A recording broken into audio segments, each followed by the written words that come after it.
Before I start, siguro tawagan ko muna yung mga teachers, ISAL teachers, at saka yung mga membro ng technical education. Pwede bang pakitayo? Pakitayo lang lahat. Pakitayo. Maraming salamat.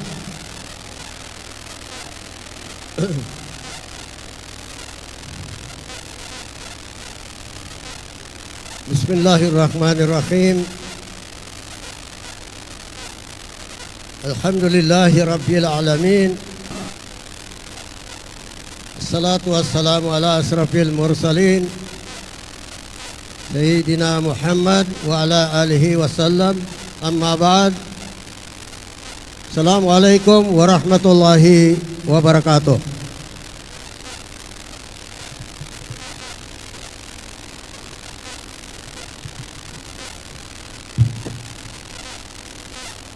My courtesies and high respect to the Honorable Chief Minister Ahud Al-Haj Murad Ibrahim, the Honorable Governor of Tawi-Tawi, Governor Ismail Mangsali, the Honorable Vice Governor of Tawi-Tawi, Al-Said Sali, Vice President for Basolta, Honorable Matarol Estino, Vice President for Women, Honorable Aida Silungan, Member of Parliament, Honorable Marjani Makasalong,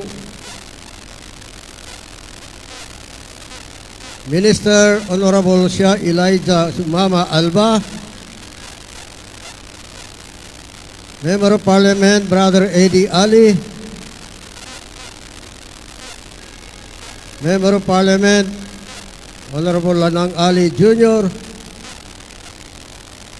Honorable Member of Parliament Jet Lim, Honorable Member of Parliament Bailing Mantawel, the Vice President for Southern Mindanao, Muhammad Soib Yaqub, currently the Minister of Mafar, Minister Honorable Faisal Intago, the NCMF Secretary Sheikh Sabuddin Abdurrahim,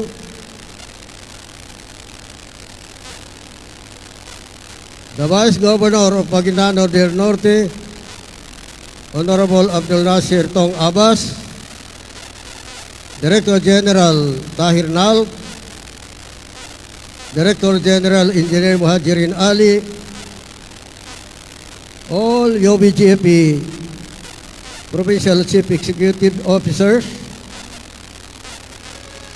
and of course, traveling all the way from Basilan, Honorable Mayor Ali Sali of Albarca, the municipal mayors of Tawi-Tawi, especially Honorable Mayor Kui of Bungao, all the vice mayors of Tawi-Tawi, all the vice board members of Tawi-Tawi, municipal councilors of Tawi-Tawi, provincial mufti of Tawi-Tawi, directors and heads of the different ministries and agencies in Tawi-Tawi, and of course, yung kasama natin na galing pa yan sa Manila, yung chief na Manila Liaison Office natin, si Brother Gapur Kanayin, at saka yung division superintendent po natin dito sa Tawi-Tawi, si Dr. Lerbalin Idal Sanggugot. Sa lahat ng dumalo ngayong umaga, pinapaabot ko sa inyo uli. Assalamualaikum warahmatullahi wabarakatuh.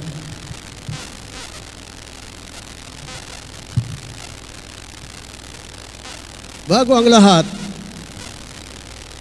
gusto ko pong magpasalamat sa lahat ng mga nandirito sa inyong pagdalo sa kauna-unahang UVJP General Assembly sa Tawi-Tawi. Allow me to offer my gratitude and thanks for all of you who made this General Assembly happen. For those who have traveled great distances to take part in this event, and for the organizers who were not intimidated by the task of gathering this many attendees under one roof.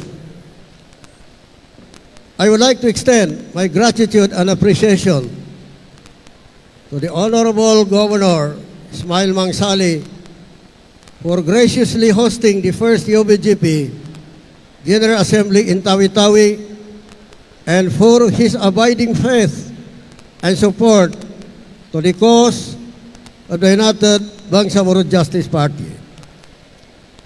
Ang Tawi-Tawi po ay pinagpala sa pagkakaroon ng isang tunay at makamasang leader na hindi alintana ang kanyang sarili. Maibigay lamang sa inyong mga taga-Tawi-Tawi ang kaunlarang kinatamasin ninyo ngayon. Sa kanyang pamumuno ay nakilala ang Tawi-Tawi sa buong Pilipinas at maging sa ibang bansa bilang bucket list tourist destination. And blessed with a deeply rooted culture of peace, thereby enhancing the quality of life and economic growth in the province. Ito po ay walang iba at uulitin ko kundi si Governor Ismail Mangsali po na kasapi namin sa UVGP, who is not only a man of action but of true public service para sa isang totoong gobyerno, kasali ang lahat. Palakpakan po natin si Governor Sali. Mahina, palakasin po natin. Thank you.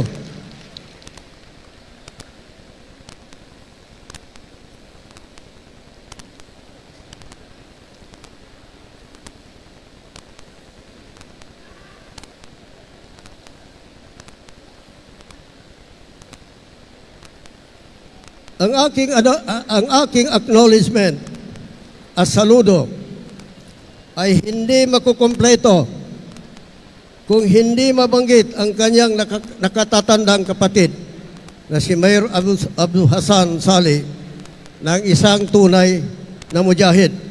Despite his physical problems, he still continues to inspire our youth and present generation in the pursuit of our right to self-determination. Palakpak natin po, si Mayor Sali po. Higit sa lahat, ay ginagamit nila ang kanilang kayamanan para sa Islam, sa pagunlad po ng Tawi-Tawi at para sa lahat po.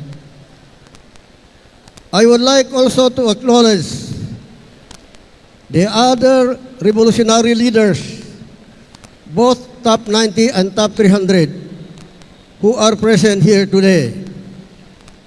Pakitayo po, pakitaas ang kamay po yung top 90 at top 300 kung meron po tayong kasama ngayong umaga. Meron pa ba? Wala na po top 90, top 300? Wala na po.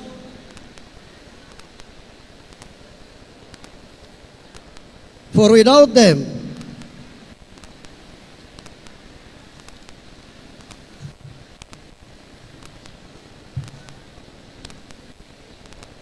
we will not enjoy the kind of autonomy that we are now experiencing. Throughout history, the course of human progress has often been shaped by visionary individuals who dare to challenge the status quo and fight for a better future. These revolutionary leaders, through their courage, foresight, and unwavering commitment, have brought about transformative changes that have significantly improved the lives of countless people. Alam po ninyo, kung walang top 90, walang dudugtungan ang top 300. At kung wala ang top 300, siguro hindi mangyayari yung MLLF. At kung wala naman ang MLLF, sinisigurado ko sa inyo na wala rin dudugtungan ng Moro Islamic Liberation Front. It's about building blocks. Yung natapos doon, dinudugtungan, ginadagdagan ang sumusunod. Ganun po ang proseso po. Kaya we are all part of the success na nakakamit natin ngayon. Maraming taon na ang nakararaan ng ang MILF ay lumaban upang makamit ang tinatamasa natin ngayon na pinalawak na autonomiya sa Bangsamoro Autonomous Region in Muslim Mindanao. The journey of the MILF is one of resilience, determination, and a steadfast commitment to the pursuit of self-determination for the Bangsamoro people. The MILF has played a pivotal role in the signing of the Comprehensive Agreement on the Bangsamoro in 2014. This was a historic milestone representing the culmination of years of negotiation and laid the foundation for the creation of Bangsamoro Autonomous Region in Muslim Mindanao as significant steps towards self-governance and regional autonomy for the Bangsamoro. Gusto kong banggitin, although it's not part of my prepared speech, na meron pong sa Tawi-Tawi nawala sa ibang lugar sa Bangsamoro Autonomous Region in Muslim Mindanao, and for that matter, the whole of Mindanao, or probably the whole of the Philippines. Ano bang nangyari? Ano bang sitwasyon na meron kayo dito sa Tawi-Tawi na wala sa ibang lugar na umiba ng takbo ng kasaysayan po natin? Ang unang-una po, yung pagdating po ng Islam, it was in 1380. At yung unang masjid po, Mosque Simunol. Kaya nung pag-introduce ng Islam dito, nagbago ang takbo ng kasaysayan po natin dahil lumagana po ang Islam dito sa Pilipinas. Matagal po ang diferensya ng pagdating ng Islam sa Cotabato. It was in 1475. More than 100 years po bago dumating ang Islam sa amin sa Cotabato. Kaya malayo po ang diferensya, malayo po ang agwat ng pag-introduce ng Islam dito sa Simulol, sa Tawi-Tawi po. Yun pong ang una. Ang pangalawang importanteng sitwasyon o pangyayari na nagpalit ng takbo ng kasaysayan po natin, yung Sabina Massacre, it was in March 1968, kung saan ang mas nakakarami ng mga trenes galing po sa Simunol. Kaya nagkaroon po ng massacre sa Zabida, doon sa Corregidor. At yun po ay nagiging eye-opener. Yun po ang eye-opener, especially sa amin sa Manila, yung nag-aaral po kami doon, na kahit anong ginagawa po natin, hindi pa rin tayo na kasama dito sa Pilipinas. Kaya yun po, sinasabi ko sa inyo, yun ay eye-opener. Nagbukas po ang mga pag-iisipan natin na kailangan na natin itawid kung ano ang mas maganda sa Bangsamoro na tinatawag po natin. But this autonomy and self-governance was not given to us on a silver platter. Ibig sabihin, itong Bangsamoro Autonomous Region in Muslim Mindanao, yung BARM government, ito ay paulit-ulit na binabanggit ko na hindi ito binigay sa ating na kusang loob ng gobyerno ng Pilipinas. Nandiyan po sa Bangsamorohim, binabayaran po natin ito, ang binayaran po natin ito ng luha, pawis at dugo at lahat ng pinaka-importante sa atin, binayaran po natin para makamit po natin itong Bangsamoro Autonomous Region in Muslim Mindanao. Maraming mujahidin natin ang nasahid at saksi ang mga bakas ng sugat sa katawan ng ating maraming mujahidin ngayon sa kanilang pinagdaanang sakripisyo. Makamit lamang ang kanilang pinaglalaban. Sa magiting at mapagpaubayang pakikipaglaban ng ating mga revolutionary leaders ay sinalang ang BARM.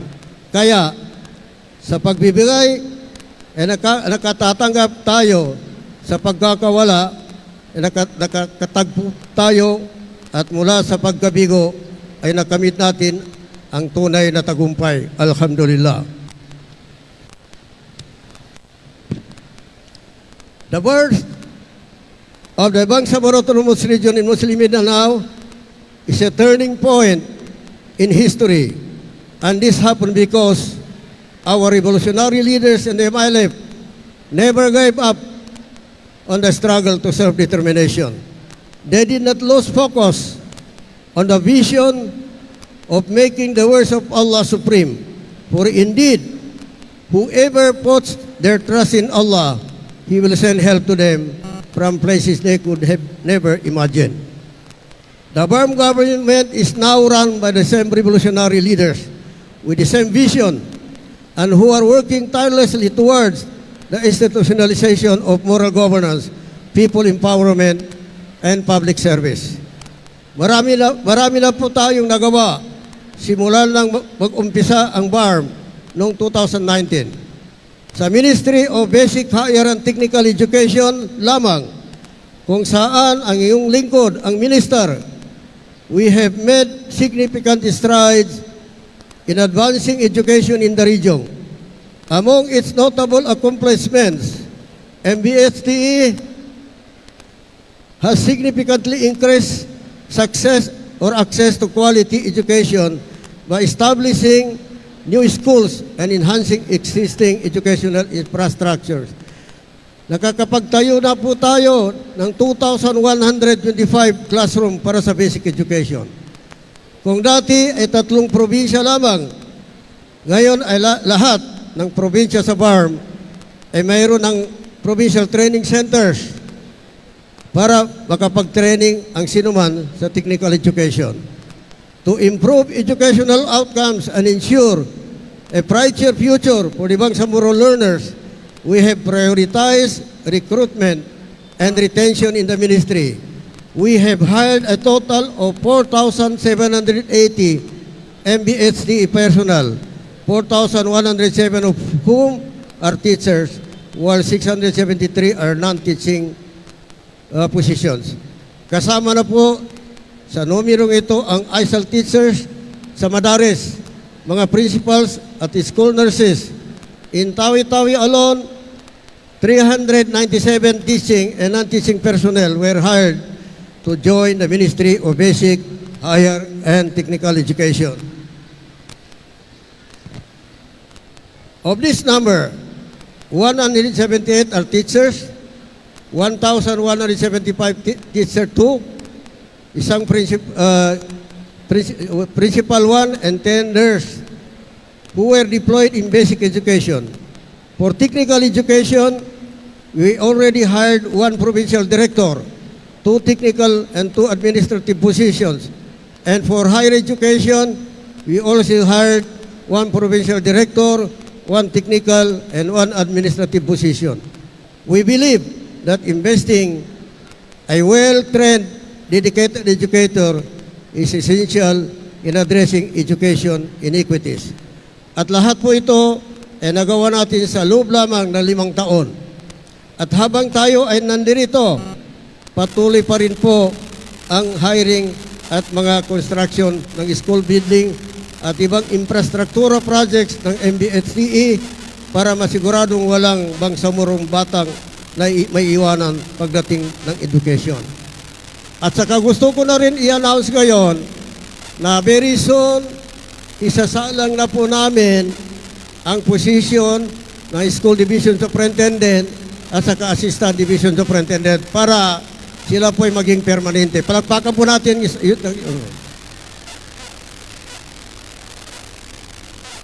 The ministry has successfully implemented innovative programs aimed at improving literacy rates and educational outcomes, such as the Bangsamoro Reform Initiative, which focuses on curriculum development and teacher training, the Abot Kaalaman sa Pamilyang Bangsamoro Program, access to higher and modern scholarship program at Bangsamoro Program for Tibet, to name a few. Gusto ko na rin bagitin dito na meron po tayong tinatawag na scholarship. Ang pangalan po o acronym ay Access to Higher and Modern Education Scholarship Program po. AHME, ASME. Katotohanan po, yung scholarship na po yan, ipinangalan po natin sa Chief Minister natin, Alhaj Murad Ibrahim Scholarship. Kaya lang hindi po namin binabanggit. Palakpakan po natin. At meron na po tayong 1,400 na kagagraduate lang sa college. At yun po ay nanumpa po sila at magsiservisyo po sila sa Bangsamoro.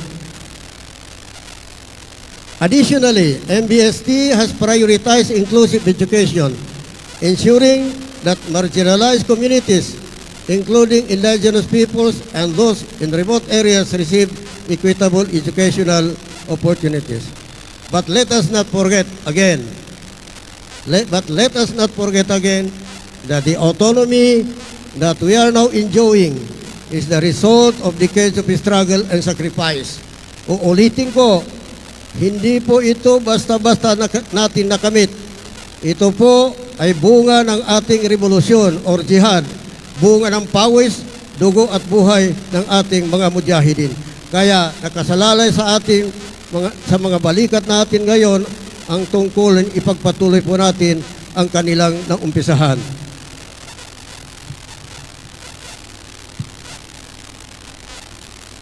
Ito na po ang last page. Meron pa. Dalawa pa. Ngayon, higit kailanman, dapat maikintal sa ating puso't isipan na hindi natatapos ang laban sa pagbangon. As we reflect on the importance of our revolutionary leaders, let us also recognize our own potentials to lead and effect change, drawing inspiration from those who have paved the way before us. Malaki po ang kinakaharap natin mga suliranin. At hindi pa rin po nauubos ang mga balakid tungo sa moral governance. Malinaw po na riyan pa rin ang mga nakikinabang sa nakaraang status quo. Kung magpapabaya po tayo, kung hindi tayo magkakaisa at magpapadaig tayo sa tukso ng